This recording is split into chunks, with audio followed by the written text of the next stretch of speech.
The next topic today we're gonna start is the contiguous and non-contiguous storage allocation. कि contiguous क्या होता है और non-contiguous storage allocation यानी memory allocation क्या होता है.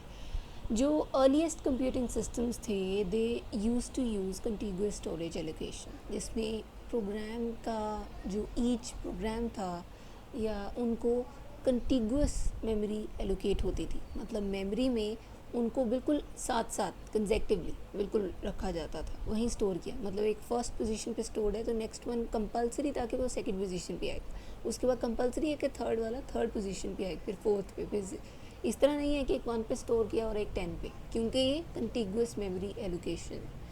तो इस टेक्निक की वजह से multi programming was not possible, क्योंकि मल्टी प्रोग्रामिंग का मतलब ये है कि वो at the same time multiple programs run करें, और हो सकता है वो प्रोग्राम 2 से उठाएं या 3 पे स्टोर करें दोबारा तो 4 पे स्टोर करें. नहीं, वो randomly non contiguous storage allocation के साथ डील करता है मल्टी प्रोग्रामिंग. लेकिन अगर कंटिगुअसली मेमोरी में प्रोग्राम स्टोर किए जा रहे हैं यानी कंजेक्टिवली बिल्कुल साथ साथ, तो multi programming was not possible in that scenario. और इसीलिए अर्लीस्ट कंप्यूटर सिस्टम्स में मल्टी प्रोग्रामिंग इतनी एफिशिएंट नहीं थी और कंप्यूटर सिस्टम्स पे आप एक ही काम एट अ टाइम कर सकते थे. लेकिन नॉन कंटिगुअस स्टोरेज एलोकेशन में प्रोग्राम को बहुत सारे ब्लॉक्स में, सेवरल ब्लॉक्स में डिवाइड किया जाता है और उन ब्लॉक्स को डिफरेंट मेमोरी स्पेसेस में, मेमोरी एरियाज़ में स्टोर किया जाता है. और लेकिन इसमें ज़ाहिर है it's difficult for an operating system कि वो नॉन कंटिगुअस स्टोरेज एलोकेशन को मैनेज करे. कहाँ एक प्रोग्राम के सारे ब्लॉक्स एक ही जगह पर पड़े हैं लाइन में, और कहाँ वो रैंडमली स्कैटर्ड हैं पूरी मेमोरी एरिया में, जहाँ पर हो सकता है बीच में गैप्स भी छोड़ दिए, लाइक 3 के बाद 10 पे स्टोर कर दिया. 3 to 10 जो स्पेसेस हैं वो तो खाली रह गई, आपने नेक्स्ट पोर्शन उसका 10 पे जाके स्टोर किया, इंडेक्स 10 पे. सो इस तरह होल्स आ सकते हैं मेमोरी में, लेकिन overall that's a difficult process for operating system to manage.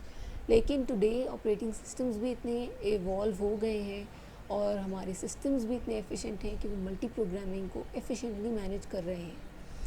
And the benefit इसका, जहाँ एक डिसएडवांटेज था नॉन कंटिगुअस स्टोरेज एलोकेशन का, वहाँ एक बेनिफिट ये है कि मेन मेमोरी में हो सकता है छोटे छोटे होल्स बन जाए. लाइक आई टोल्ड यू, एक प्रोसेस 3 पे स्टोर किया, दूसरा इंडेक्स 10 पे स्टोर कर लिया मेमोरी में.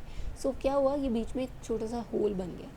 अब इसके बजाय कि एक बड़ा होल बने, आप जिस तरह कंजेक्टिवली अगर पुट करते हैं चीज़ों को, तो बाकी सारी मेमोरी एरिया खाली रह गई, वो एक लार्जर होल है. उसकी बजाय अगर छोटे छोटे होल्स बन जाते हैं, तो हो सकता है ऑपरेटिंग सिस्टम कुछ ऐसे प्रोग्राम्स को लोड और एग्जीक्यूट कर सके जिनको लार्जर होल की वजह से शायद वेट करना पड़ता कि वहाँ तो भाई सिर्फ लार्जर प्रोग्राम्स ही आएंगे, वही स्टोर हो सकते हैं, देन एग्जीक्यूट हो सकते हैं. स्मॉलर प्रोग्राम्स इस चक्कर में काफ़ी हो सकता है वेट ही करते रहते हैं.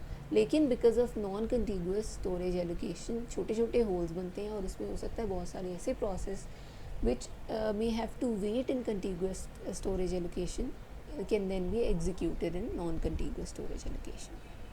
ठीक है, तो non contiguous is the latest technique और मल्टी प्रोग्रामिंग में नॉन कंटिगुअस स्टोरेज एलोकेशन ही यूज़ हो रही है.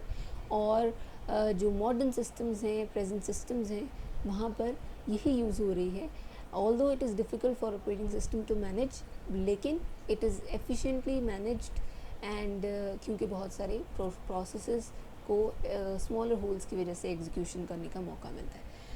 So the next topic is swapping. Swapping क्या होता है? स्वॉप होता है कि जैसे दो लोग बैठे हैं एक एक चेयर पे, उन दोनों को बोला जाए कि प्लीज़ स्विच दिस, वो अपनी सीट्स स्विच कर लें, पहला दूसरी सीट पे और दूसरा पहली सीट पे चला जाए. ये एक प्रोसेस है जिसे मैं बोलती हूँ स्वॉपिंग, कि इंटरचेंज करना जगह. हमारे ऑपरेटिंग सिस्टम में स्वॉपिंग का क्या कॉन्सेप्ट है कि प्रोसेस हो सकता है कि not be executed in the CPU unless it is completely और partly in the memory. As you know कि मेमोरी में वही चीज़ एग्जीक्यूट होती है जो सीपीयू वही चीज़ को वही प्रोग्राम को एग्जीक्यूट करता है विच इज़ कम्प्लीटली और partly in the memory. Memory में मौजूद होना ज़रूरी है उस प्रोग्राम का फॉर एग्जीक्यूशन. प्रोसेस एग्जीक्यूट नहीं हो सकता जब तक उसे मेमोरी सीपीयू की एग्जीक्यूशन के लिए फेच नहीं किया जाता. ठीक है, इसलिए एक ऐसा प्रोसेस जो जिस पे सीपीयू भी एग्जीक्यूशन परफॉर्म नहीं कर रहा, हम उसे स्वैपिंग प्रोसेस के थ्रू स्वैप आउट कर देंगे to the from the memory to the backing store. अब यहाँ फिगर में इफ़ यू कैन सी, ये है एक बैकिंग स्टोर, ठीक है। और ये बैकिंग स्टोर क्या है, कोई भी हाई स्पीड हार्ड डिस्क हो सकती है, कोई फ्लॉपी डिस्क हो सकती है, कोई भी एक्सटर्नल सेकेंडरी स्टोरेज डिवाइस हो सकता है, कुछ भी जो परमानेंट स्टोरेज है वो है ये। And this is the memory area. अभी यहाँ एक प्रोसेस आया लेकिन वो करंटली सीपीयू उस पर एग्जीक्यूशन नहीं कर रहा, तो वो क्या होगा, वो स्वैप आउट हो जाएगा back to the backing store. You know, backing store में प्रोग्राम स्टोर होते हैं, जब उनको एग्जीक्यूट करना होता है तो उनको स्वैप इन किया जाता है इनटू द मेमोरी, फिर उनको सीपीयू एलोकेट होता है, वो उस पर प्रोसेसिंग करते हैं और फिर उनको कंप्लीट करके स्वैप आउट कर दिया जाता है। इसके अलावा अगर कोई प्रोसेस जिस पे कभी नहीं हो रही है एग्जीक्यूशन, उसको भी सीपीयू स्वैप आउट कर देता है, कहाँ पर, back to the backing store. और फिर जब उसकी एग्जीक्यूशन करनी है, it can again be swapped in to the memory, ठीक है। जब भी उसकी एग्जीक्यूशन करनी है उसको दोबारा स्वैप इन किया जा सकता है। तो स्वैपिंग एक मेमोरी मैनेजमेंट टेक्निक है जो कि प्रोसेसेस को स्वैप करती रहती है from the main memory to the backing store. और वो किस लिए, ताकि मेमोरी एफिशिएंट, जाहिर है एक प्रोसेस है और वो उसकी एग्जीक्यूशन के लिए जगह नहीं है। क्यों? क्योंकि एक ऐसा प्रोसेस या दो तीन ऐसे प्रोसेस मेमोरी में ऑलरेडी लोडेड हैं जिन पे अभी एग्जीक्यूशन परफॉर्म ही नहीं करनी, तो बजाय इसके कि उन्हें वहीं पड़ा रहने दिया जाए, उनको स्वैप आउट कर दिया जाता है। सो ये एक मेमोरी मैनेजमेंट टेक्निक है ताकि एफिशिएंटली और इफेक्टिवली ओवरऑल सिस्टम को काम करवाया जा सके और वो प्रोसेस सिर्फ मेमोरी में रहें जिन पे फ़ौरन सीपीयू ने एग्जीक्यूशन परफॉर्म करनी है। इसके लिए हम स्वैपिंग प्रोसेस यूज़ करते हैं। Swapping is done by a swapper, यानी स्वैपिंग का जो काम हमारे लिए जो मॉड्यूल कर रहा होता है उसे हम स्वैपर बोलते हैं। ओके, अब एक एग्जांपल लेते हैं कि सपोज अ डिस्पैचर एक मॉड्यूल है, ट्राई करता है कि एक प्रोसेस को लोड करे into the memory for the CPU execution. और वो देखता ये है कि सीपीयू ने इस प्रोसेस पे एग्जीक्यूशन तो करनी है लेकिन वो मेमोरी में है ही नहीं, तो it will call the swapper. वो जो डिस्पैचर है वो स्वैपर को बोलेगा कि तुम उस प्रोसेस को स्वैप इन करो फ्रॉम द बैकिंग स्टोर, ठीक है, उसे स्वैप इन करो ताकि सीपीयू उस पर प्रोसेसिंग परफॉर्म की जा सके।